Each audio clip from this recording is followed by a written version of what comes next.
Hello everyone. Today's topic is a project. In that project, we create a login form. So for the login for created, first we create a JSP file. Means here created the login.jsp file. In that file, we create the form. So here our HTML code.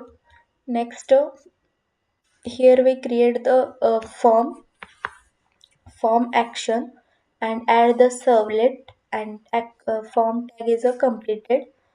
Here we first name is a text, next password, and again button is a submit button. So there are a login.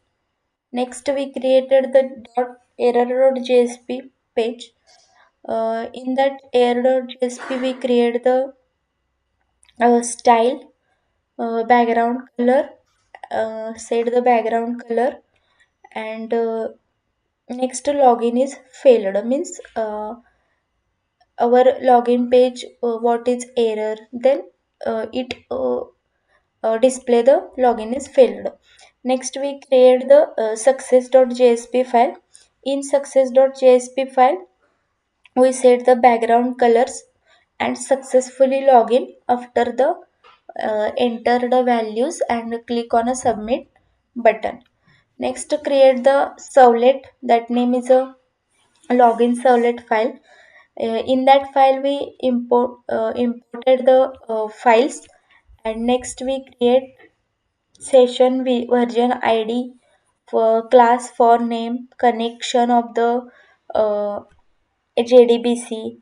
Next, create the database for MySQL using username and password. Execute the query.